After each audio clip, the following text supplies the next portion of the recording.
السلام علیکم ورحمۃ اللہ وبرکاتہ۔ احمدہ واصلی واسلم علی رسولہ الکریم، اما بعد۔ محترم سامعین کرام، آج کا عنوان ہے نیت کی بنا پر عمل میں شرکت۔ حضرت ابو عبداللہ جابر ابن عبداللہ انصاری رضی اللہ تعالیٰ عنہ روایت کرتے ہیں کہ ہم رسول اللہ صلی اللہ علیہ وسلم کے ساتھ کسی لڑائی میں تھے۔ آپ صلی اللہ علیہ وسلم نے ارشاد فرمایا کہ کچھ لوگ مدینہ میں رہ گئے ہیں، وہ تمہارے ساتھ نہیں آئے، لیکن اجر میں وہ تمہارے شریک ہیں۔ ان کو مرض نے روک لیا۔ اس کو مسلم شریف نے روایت کیا ہے۔ حضرت جابر ابن عبداللہ رضی اللہ تعالیٰ عنہ جو اس روایت کے راوی ہیں، وہ حضرت رسول اللہ صلی اللہ علیہ وسلم کے ان اصحاب میں سے ہیں جنہوں نے بچپنے میں اسلام قبول کیا تھا۔ حضرت جابر رضی اللہ تعالیٰ عنہ غزوہ بدر اور غزوہ احد میں شریک نہیں ہو سکے تھے، اس لیے کہ حضرت جابر رضی اللہ تعالیٰ عنہ کی 7 بہنیں تھیں اور ان کے والد خود غزوہ بدر اور غزوہ احد میں شریک تھے۔ والد کا انہیں حکم تھا کہ آپ بہنوں کے پاس رہے۔ والد کے حکم کی اطاعت میں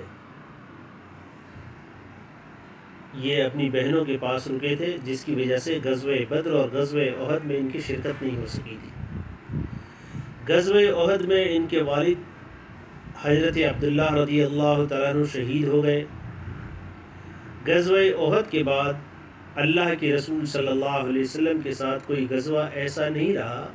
جس میں حضرت جابر رضی اللہ تعالیٰ عنہ نے شرکت نہ کی۔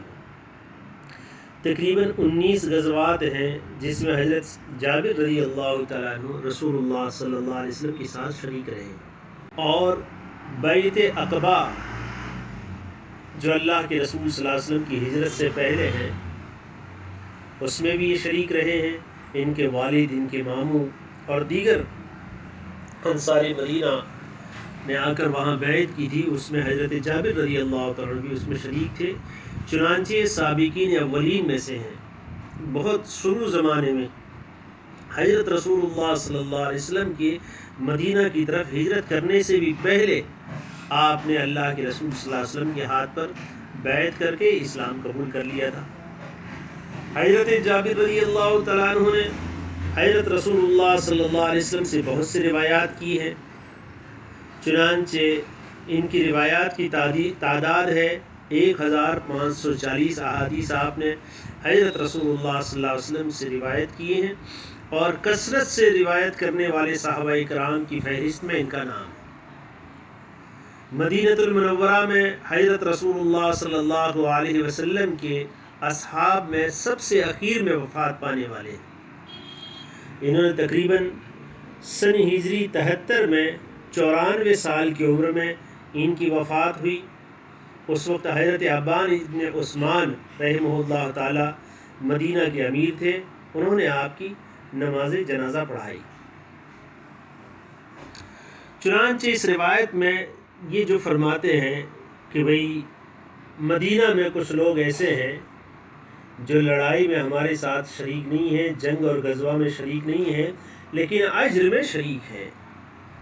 تو ان لوگوں کی تفسیر یہ ہے کہ جب اللہ کے رسول صلی اللہ علیہ وسلم غزوہ تبوک کے لیے نکل رہے تھے اور تیاری ہو رہی تھی، صحابہ کرام رضوان اللہ تعالی علیہم اجمعین اپنی اپنی سواریاں، اپنا اپنا مال لے کر حاضر ہو رہے تھے، اس وقت بعض فقراء صحابہ حضرت رسول اللہ صلی اللہ علیہ وسلم کی خدمت میں، اور بعض معذورین ایسے حضرات جن کے پاس واقعی عذر تھا، ایسے حضرات حضرت رسول اللہ صلی اللہ علیہ وسلم کی خدمت میں حاضر ہوئے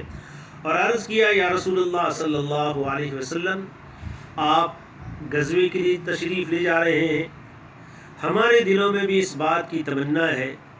کہ ہم بھی آپ کے ہمراہ چلیں، لیکن ہمارے پاس خرچ کے لیے یا نفقہ کے لیے کوئی چیز نہیں ہے، یا ہمارے پاس ایسی کوئی سواری نہیں ہے جس پر ہم سوار ہو کر چل سکیں، تو آپ ہمارے لیے ان چیزوں کا انتظام فرما دیں۔ اللہ کے رسول صلی اللہ علیہ وسلم نے معذرت کر دی کہ بھئی اس وقت میرے پاس چونکہ وہ تنگی کا زمانہ تھا اور اس لشکر ہی کو جیش العسرہ بھی کہا جاتا ہے، تنگی کا لشکر، بڑی تنگیوں کے ساتھ اور بڑے مجاہدوں کے ساتھ وہ لشکر چلا تھا۔ اللہ کے رسول صلی اللہ علیہ وسلم نے معذرت کر دی کہ اس وقت میں آپ کی مدد نہیں کر سکتا، کوئی سواری میرے پاس بھی نہیں ہے کہ جس پر میں تمہیں سوار کر سکوں اور تم جنگ کے لیے اور غزوے میں میرے ساتھ شریک ہو سکو۔ وہ صحابہ کرام رضوان اللہ تعالی علیہم اجمعین بڑے غمگین ہوئے اور وہ بڑے غم کے ساتھ، اور ان کی آنکھوں سے آنسو جاری تھے، آنسو بہہ رہے تھے، بلکہ خون کے آنسو وہ رو رہے تھے اور گھروں کو واپس جا رہے تھے، یعنی ان کی واپسی، ان کا غزوے میں شریک نہ ہونا ان پر بہت بار گزر رہا تھا، بوجھ گزر رہا تھا۔ اس حال میں وہ اپنے گھروں کو واپس ہو رہے تھے۔ انہیں حضرات کے لیے قرآن کریم میں اللہ تعالیٰ فرماتے ہیں وَلَا عَلَى الَّذِينَ إِذَا مَا أَتَوْكَ لِتَحْمِلَهُمْ قُلْتَ لَا أَجِدُ مَا أَحْمِلُكُمْ عَلَيْهِ تَوَلَّوْا وَأَعْيُنُهُمْ تَفِيضُ مِنَ الدَّمْعِ حَزَنًا أَلَّا يَجِدُوا مَا يُنْفِقُونَ۔ اور نہ ان لوگوں پر کوئی الزام ہے کہ جب وہ آپ کے پاس آتے ہیں کہ آپ انہیں سواری دے دیں اور آپ کہتے ہیں کہ میرے پاس تو کچھ نہیں جس پر تمہیں سوار کروں، تو وہ واپس جاتے ہیں اس حال میں کہ ان کی آنکھوں سے آنسو روا ہوتے ہیں، اس غم میں کہ انہیں کچھ میسر نہیں جو وہ خرچ کریں۔ تو اسی موقع پر اور انہی حضرات کے لیے اللہ کے رسول صلی اللہ علیہ وسلم نے ارشاد فرمایا کہ ان بالمدینۃ لرجالا ما سرتم مسیرا ولا قطعتم وادیا الا كانوا معكم، یعنی مدینۃ المنورہ میں ایسے لوگ ہیں، ایسے مجاہدین موجود ہیں کہ جو خود بڑی تمنا رکھتے ہیں، بڑا شوق رکھتے ہیں، ان کے دلوں میں عزم مصمم ہے، پکی نیت ہے، لیکن اپنی مجبوریوں کی وجہ سے وہ آج ان اعمال میں تمہارے ساتھ شریک نہیں ہے، لیکن اجر میں وہ تمہارے برابر کے شریک ہیں۔ تو اسی بات کو اللہ کے رسول صلی اللہ علیہ وسلم نے اس حدیث پاک میں ارشاد فرمایا ہے۔ اور ایسے ہی ہر وہ عمل آدمی کسی مجبوری کی وجہ سے، کسی معذوری کی وجہ سے، کسی عذر کی وجہ سے اگر وہ اس عمل میں شریک نہیں ہو سکتا اور اس پر اس کا صدمہ ہے، تو اللہ تعالیٰ بغیر عمل کے بھی اس کو اجر عطا فرمائیں گے۔ چنانچہ ایک حدیث کے اندر یہ بھی ہے کہ وہ ایک شخص ہے جو مسلسل روزانہ کے اس کے معمولات ہیں، قرآن کی تلاوت کے، تسبیحات کے، ذکر و اذکار کے، استغفار کے، درود پاک کے پڑھنے کے، نمازوں کو جماعت کے ساتھ صف اولیٰ میں یا تکبیر اولیٰ کے ساتھ پڑھنے کا اہتمام، لیکن کسی مجبوری سے، سفر کی مجبوری ہو یا بیماری کی، مرض کی مجبوری ہو، کسی مجبوری سے اب ان اعمال میں کمی آ گئی، قرآن اتنی نہیں تلاوت کر سکتا جتنا پابندی سے کر سکتا تھا، ذکر و اذکار میں اس اشتغال کے ساتھ مشغول نہیں ہو سکتا تھا جیسے پہلے تھا، تو بھی ان اعمال کو نہ کرنے کے باوجود اس کے نام اعمال میں ان عملوں کا ثواب لکھا جائے گا۔ ایسے ہی موجودہ حالات کی ایک مثال ہم بیان کر سکتے ہیں کہ لاک ڈاؤن کے درمیان مسجدوں سے مسلمانوں کو روک دیا گیا کہ بھئی 4-5 آدمی سے زیادہ مسجد میں نماز نہیں ادا کریں گے۔ اب جو لوگ پابندی سے جماعت کی نماز کا اہتمام کیا کرتے تھے، تکبیر اولیٰ کی نمازوں کا، صف اولیٰ کی نمازوں کا جن کا اہتمام تھا، اور ان کے دلوں میں ابھی بھی طلب اور شوق ہے کہ وہ صف اولیٰ میں جا کر جماعت کی نماز ادا کریں، تکبیر اولیٰ کے ساتھ نماز ادا کریں، لیکن ان حالات کی وجہ سے مسجد میں نہیں پہنچ پاتے، وہ گھروں میں یا تو انفرادی نماز پڑھتے ہیں یا اہل خانہ کے ساتھ وہ اپنی نمازوں کو ادا کر رہے ہیں۔ ایسے ہی جمعہ کی نماز سے روک دیا گیا کہ بھئی جمعہ میں آپ مسجد میں نہیں جا سکتے 4-5 آدمی سے زیادہ۔ اب مجبوری کے درجے میں